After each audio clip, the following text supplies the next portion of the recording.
जय हिंद फ्रेंड्स, मैं बलराम सिंह आपसे दोस्तों का अपने YouTube channel ignite peak academy में हार्दिक स्वागत एवं अभिनंदन करता हूं। आशा करता हूं कि आप सभी स्वस्थ आनंद होंगे। पिछली क्लास में हम लोगों ने कीटोन परिवार को पूरी तरह से कंप्लीट कर दिया था। आज की क्लास में हम कार्बोक्सिलिक अम्लों को स्टार्ट करेंगे। कार्बोक्सिलिक अम्ल वे कार्बनिक यौगिक होते हैं जिनमें कार्बोक्सिल समूह पाया जाता है। और जो आपका एक कार्बोक्सिल समूह होता है, ये दो समूहों कार्बोनिल समूह और हाइड्रोक्सिल समूह के संयोग से बनता है। यानी इसे हम प्रदर्शित कर सकते हैं, ये आपका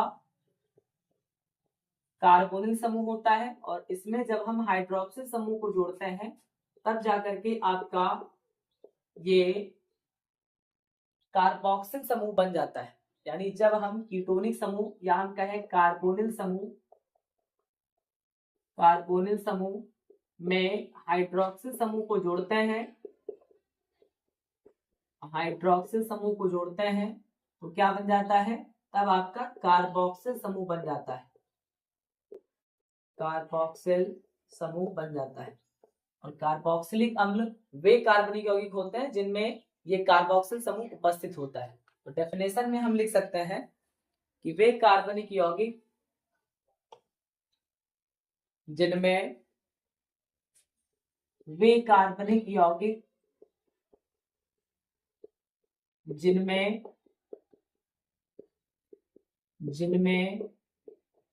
कार्बोक्सिल समूह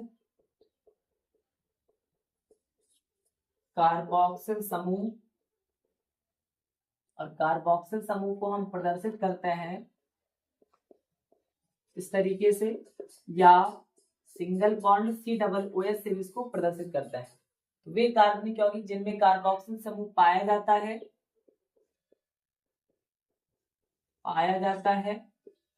कार्बोक्सिलिक अम्ल कहलाते हैं।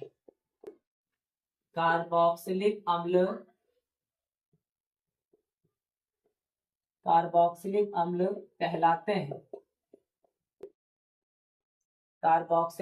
कहलाते हैं। जैसे इसे हम एग्जाम्पल के द्वारा समझेंगे।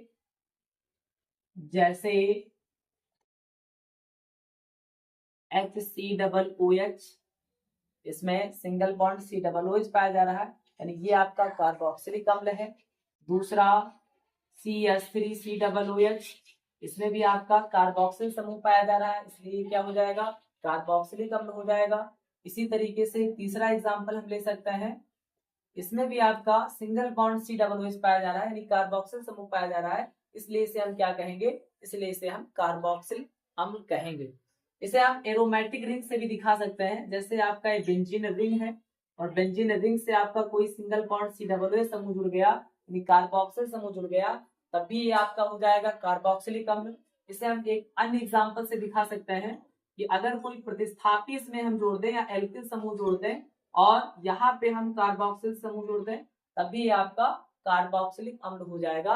यानी कार्बोक्सिलिक अम्ल वे यौगिक होते हैं, वे अम्ल होते हैं जिनमें सिंगल बॉन्ड COOH समूह या हम कहें कार्बोक्सिल समूह मौजूद होगा, उसे हम कहेंगे कार्बोक्सिलिक अम्ल। इसके बाद में हम आएंगे कार्बोक्सिलिक अम्लों के वर्गीकरण पे। तो अगली हेडिंग डाल देना है कार्बोक्सिलिक अम्लों का वर्गीकरण। अगली हेडिंग पड़ेगी कार्बोक्सिलिक अम्लों का वर्गीकरण।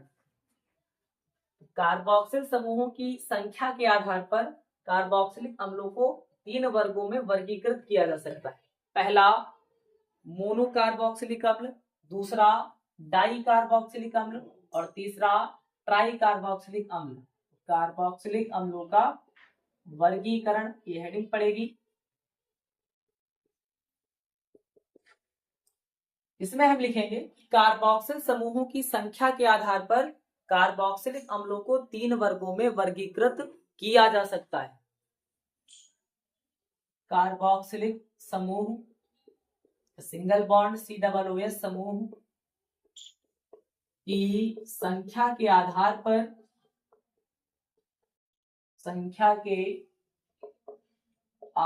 पर कार्बोक्सिलिक अम्लों को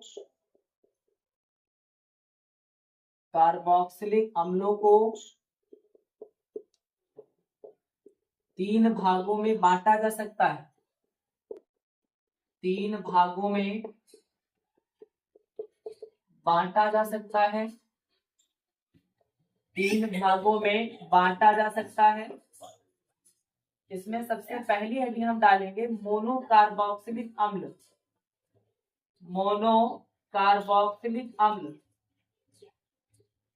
मोनो कार्बोक्सिलिक अम्ल।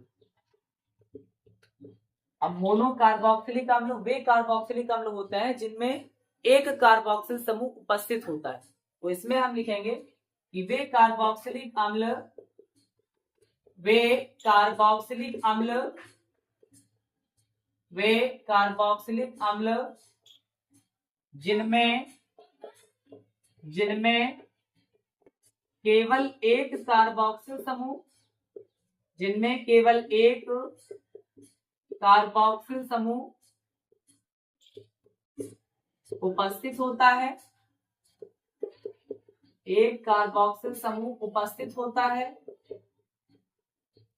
मोनो कार्बोक्सिलिक अम्ल कहलाता है। मोनो कार्बोक्सिलिक अम्ल कहलाता है। मोनो कार्बोक्सिलिक अम्ल कहलाता है। जैसे इसे हम एग्जाम्पल के द्वारा समझेंगे, जैसे HCOOH, यानी इसमें केवल एक सिंगल बॉन्ड COOH समूह है, एक कार्बोक्सिल समूह है। दूसरा CH3COOH, और तीसरा हम एरोमेटिक रिंग के ऊपर एक कार्बोक्सिल समूह को जोड़ दें, तब भी ये आपका कहलाएगा मोनो कार्बोक्सिलिक अम्ल। मोनो कार्बोक्सिलिक अम्ल वे कार्बोक्सिलिक अम्ल होते हैं जिनमें केवल एक कार्बोक्सिल समूह होता है। ऐसे कार्बोक्सिलिक अम्लों को हम मोनो कार्बोक्सिलिक अम्ल कहते हैं। फिर इसके बाद में हम दूसरी हेडिंग डालेंगे डाई कार्बोक्सिलिक अम्ल। तो अगली हेडिंग पड़ेगी डाई कार्बोक्सिलिक अम्ल।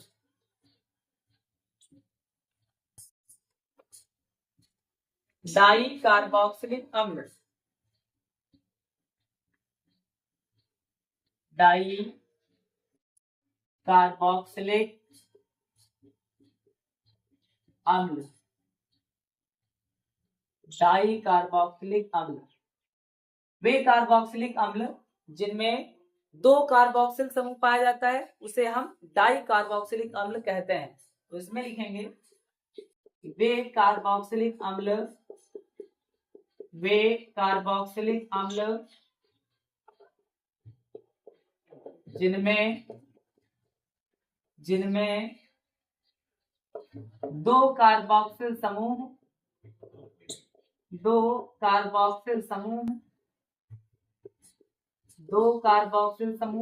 सिंगल बॉन्ड COOH हम कह सकते हैं, उपस्थित होते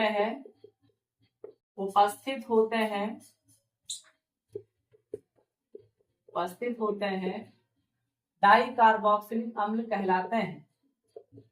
डाई कार्बोक्सिलिक अम्ल कहलाते हैं।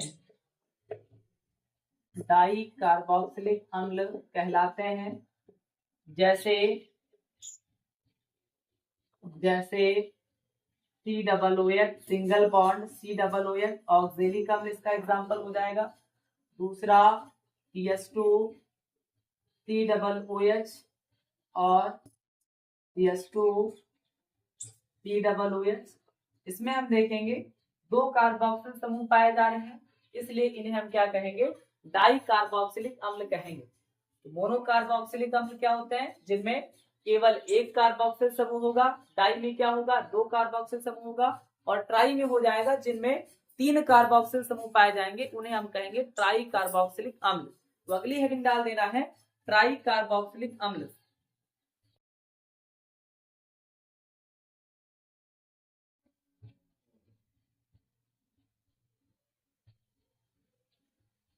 अगली हेडिंग डाल देना है ट्राई कार्बोक्सिलिक अम्ल। ट्राई कार्बोक्सिलिक अम्ल।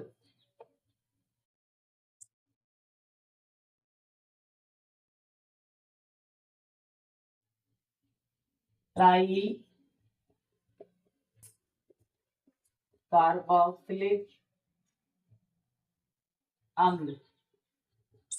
ट्राई कार्बोक्सिलिक अम्ल वे कार्बोक्सिलिक अम्ल होते हैं जिनमें 3 कार्बोक्सिल समूह पाया जाता है। लिखेंगे वे कार्बोक्सिलिक अम्ल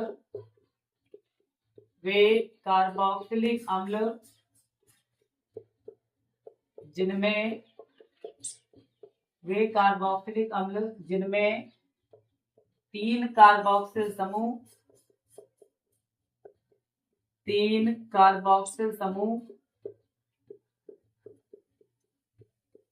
3 कार्बोक्सिल समूह पाए जाते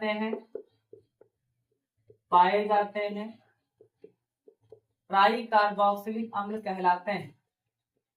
ट्राई कार्बोक्सिलिक अम्ल कहलाते हैं। ट्राई कार्बोक्सिलिक अम्ल कहलाते हैं जैसे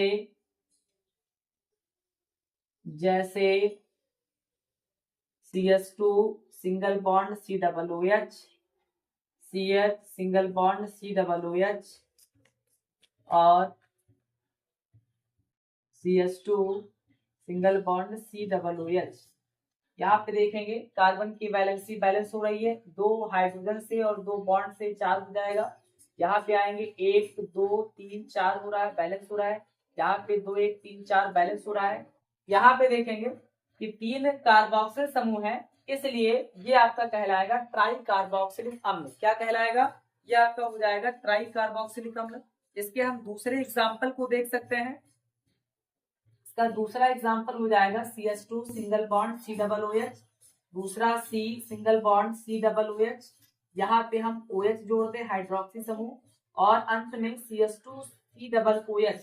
यहाँ पे हम देखेंगे कि 3 कार्बोक्सिल समूह है, 1 2 3 कार्बोक्सिल समूह है, इसलिए ये आपका कहलाएगा ट्राई कार्बोक्सिलिक अम्ल। यहाँ पे देखेंगे 3 कार्बोक्सिल समूह है, ये आपका हो जाएगा ट्राई कार्बोक्सिलिक अम्ल। तो कार्बोक्सिलिक अम्ल क्या होते हैं? वे कार्बनिक यौगिक जिनमें कार्बोक्सिल समूह पाया जाता है। अब जो कार्बोक्सिल समूह होते हैं 2 समूहों से प्राप्त किए जाते हैं या 2 समूहों के मिश्रण से बनते हैं। पहला कार्बोनिल समूह और दूसरा हाइड्रोक्सिल समूह। फिर उसके बाद में हमारे कार्बोक्सिलिक अम्लों के वर्गीकरण पे, तो कार्बोक्सिलिक अम्लों का वर्गीकरण कार्बोक्सिल समूहों की संख्या के आधार पर किया जाता है। पहला मोनो कार्बोक्सिलिक अम्ल, दूसरा डाई कार्बोक्सिलिक अम्ल, तीसरा ट्राई कार्बोक्सिलिक अम्ल। मोनो कार्बोक्सिलिक अम्ल वे कार्बोक्सिलिक अम्ल होते हैं जिनमें केवल एक कार्बोक्सिल समूह पाया जाता है, उसे हम मोनो कार्बोक्सिलिक अम्ल कहेंगे। जैसे इसका एग्जांपल हमने देखा था फार्मिक अम्ल, एसिटिक अम्ल। फिर उसके बाद में हमारे डाई कार्बोक्सिलिक अम्लों पे, तो वे कार्बोक्सिलिक अम्ल जिनमें 2 कार्बोक्सिल समूह पाया जाता है उसे हम डाई कार्बोक्सिलिक अम्ल कहते हैं। फिर हमारे ट्राई कार्बोक्सिलिक अम्लों पे, तो वे कार्बोक्सिलिक अम्ल जिनमें 3 कार्बोक्सिल समूह पाया जाता है ट्राई कार्बोक्सिलिक अम्ल कहलाते हैं। इसे अब आप नोट कर लेंगे। इस तरीके से आज की क्लास में हमने कार्बोक्सिलिक अम्लों तथा उनके वर्गीकरण का अध्ययन किया। इससे अगली क्लास में हम कार्बोक्सिलिक अम्लों के नामकरण को जानेंगे। तब तक के लिए पढ़ते रहिए, बढ़ते रहिए। Thank you. जय हिंद, जय भारत।